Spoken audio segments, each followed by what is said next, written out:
What up, happy people? Welcome to another fantastic celebrity interview with me. Of course, I know you've been waiting all week for this. It's okay, I'm here now. I'm here. It's okay. It's okay. So I've got a very special guest in the house today. This guy is a bad guy. He's a don. He's been around for a while. He didn't just start this yesterday, okay? Amazing rapper, recording artist, mogul, businessman, everything, all joined. Don't worry, we'll get to it in just a second. Yes, he is the boss. Oga Boss, Illbliss. If you be boss, you be boss. Every time we enter the place that it pause. Every time we pop champagne that it costs. Illbliss and chillin' my bad man floss. What's up, yo? What's up? How are you? I'm good, great. Welcome to our show, man. Thank you so much. Thank you so much. See, you came like a mogul. You know how like moguls they don't try too hard. You're like your jeans, your t-shirt, your hat. You're just like, man, I'm chilling right now. You know, I was looking at my wardrobe. I was wondering, okay, what am I going to wear on this show now? You know, then should I wear a jacket? You know, after a while, I'll just be natural about it. You know, and I wanted to also reflect, you, because I know you're chilled out like that. You know, so I didn't want to come all too dressed up. And you didn't want to outshine me on my own show. Absolutely, yeah. Absolutely. You see what you did there, guys? Okay. Well, thank you so much for joining. Thank you so much. Thank you so much. So, like I said, you didn't just start this music thing yesterday. You've been at it for a while. Before we talk about, your new album and the new work, when did you first fall in love with rap and hip hop? Junior secondary, junior high school. I always liked music. My mother I got a lot of music influences from my mom.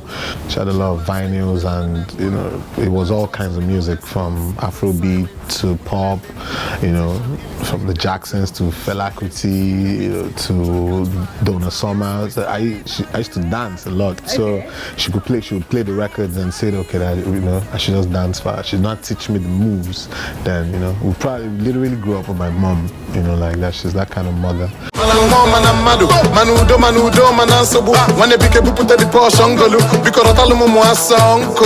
One day my brother came home, my older brother just came home with a tape, then there were no CDs, he just came home with a tape. I was like, okay, yeah, just cassette tape, I remember that tape, the TDK tape. He gave it to me and he said I should listen to the song. So he played the first song and I just heard people talking over a beat, like thinking of a master plan. And I was like, what kind of music is this? But it sounded all so funky. Then from there, apparently he had found a record store locally, so he would go there, he would record stuff like Heavy Day and the Boys, he would record stuff like Queen Latifah, and he would bring all the records back, and then we'll sit together really and start to try to write the lyrics, because that just made us so cool, cooler than some of the other kids that we were growing up with, because we could adapt to this new music. Then from there, that was really my intro into my first point of contact with rap music. Then from there, I now grew through the eras of rap till whatever I became today. We know they make mouths, so we know feedback up. Check. We're not mates, what the f you saying, what's up? Check. I don't blame these little worms where they try rhyme.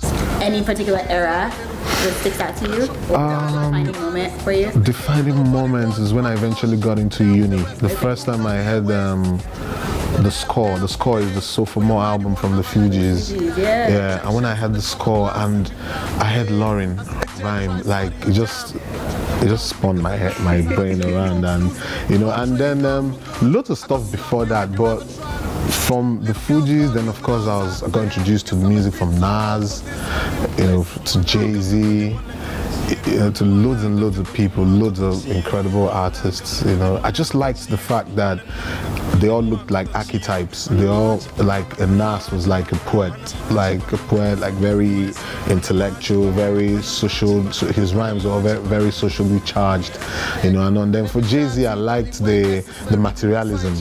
I liked, the bowler hat, the mufflers, the whole. We're an organization. We run things.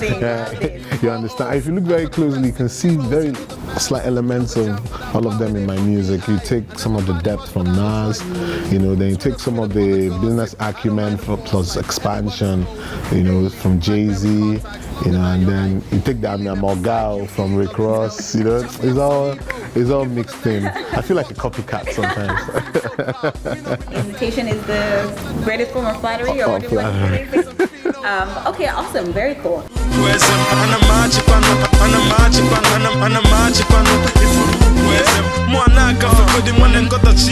Coming up next on EO Now. Now, coming from a little town like Enugu, it was total culture shock. Wow. So, and from there, I found my way to the NYC camp, you know, and I just told myself that whatever happens, I'm going to try and be something. I'm going to make out something out of this Lagos that we've been hearing, big city of dreams, you know.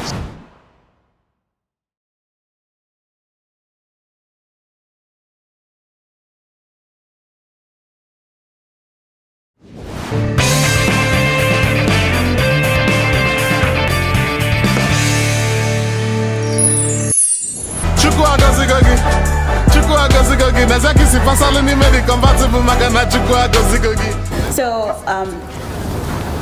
when did you then decide, okay, you know what, I think I'm going to take this music thing like seriously and like actually pursue that as a career? Yeah, it was uni. Okay. When I got into the University of Nigeria in Nsukka, which is where I studied, I attended one show. I remember it was called Social Outburst, you know, so it was for the social sciences, you know. So I attended and I saw a lot of people, a lot of dance crews, loads of singers, they were all miming. Then one particular performance changed my entire vision and my entire ideology about music and just basically showed me it could be done. I was watching that show and I saw some young man get on stage. He had a black t-shirt, black jeans, had a mask on, he had a skull, and then he had smoke, some artificial smoke drifting from behind him. So it wasn't the usual act I was always used to, you know. And then he sat down and he got the mic and he started to chant. He started to go like, "Hey, Dolema Piti Piti, I'm a medicine man," you know. Then I kept looking at him and then he took off the mask and started rhyming. I was like, I know that dude, he's in theater arts. You're like, it's one of the drama kids. Yeah, like I know him. Like I know him. He turned out to be 6 foot plus. He turned out to be a rapper called 6 foot plus. His real name is Alfred Atungu, and it was like my senior is like really older than me in school. Okay. It was like in final year then. You know, then I saw it. Then after the show, I met him the next day. He was so calm.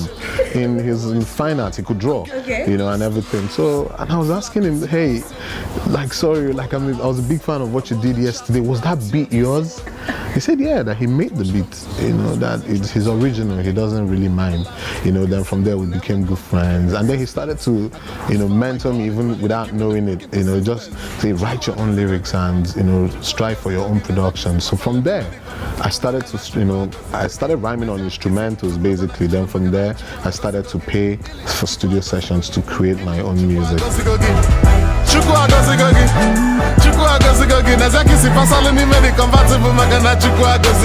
I remember when I finished uni and I came into Lagos for my youth service, and I always ask people, you know, how did you come into Lagos? How did you come? Did you come through the airport and some friends picked you up and it was really dope? Or, you know, or did you come in through Ojota with a night bus?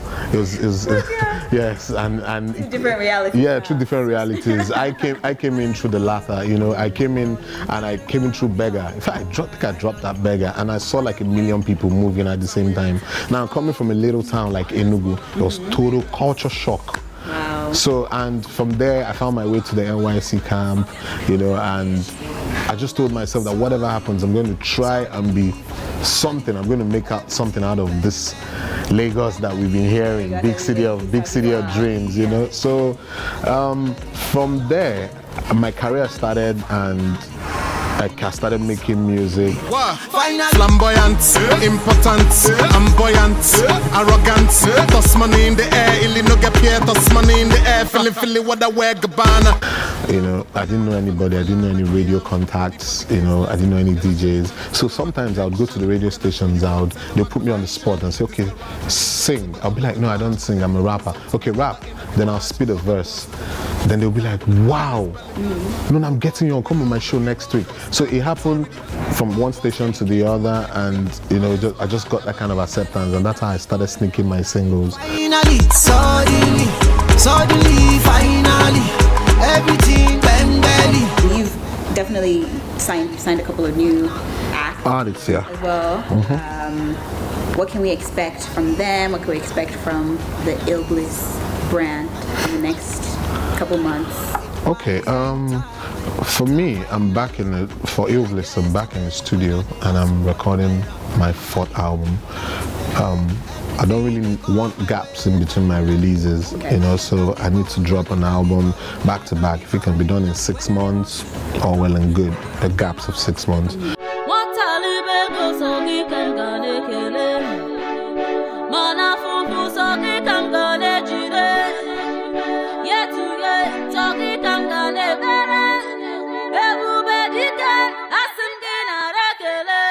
I'm also trying to do a lot of collaborations now. I'm also trying to make sure that I stay endorsed by the new generation of artists. And then for the artists under me, you know, they're all working. Chidima is still work in progress. You know, she's been dropping singles this year, and we hope we can have an album from her by early next year. You know, but she's got amazing tunes now, and she's dropping loads of them really soon. You know, Miss Kiss is in the studio as well. You know, that's the female Badu. Right, yeah. Yeah, she's very gangster. She's very gangster. Like that. Very So she's working as well. It's just a lot of work. Champions at home or for our way. Clarence and Fino, we throw away. Hustle from sun up to darkness. Stack chips, blow half on kindness. Thank you so much. Thank you so much, babe. You're dropping knowledge, you know, showing us how it's done. You know, I love it. It's all divine. Thank you. It's all divine. Sometime maybe off camera, you're going to tell me about your trip to Singapore. Yes, I went to Ball. I went to. Yeah, my Instagram. Yes, I went to 100% Asian food. It was awesome. I gained a few pounds. It was incredible. But yeah, we'll talk about that after. Amazing. Thank you so much. Thank you. Thanks for having me on EL Now. Okay, guys, that's all the time we have on the show today. Thank you so much for watching. Go out there, have a great weekend, and I will see you later. Bye. I declare more, allow more, demo, gunshots ringing in the air. This one no be robbery, security, cause the boy get too much liquidity. What you know about my pain and my struggle? Finally the law blessed double. Illegati, dog through the rubble. Only money stacks in my top bubble. It's all clarity, speak with all clarity. Have these cats don't give a about humanity. Nope, you can have it all, homie. You can lose your soul fighting for the crown, homie.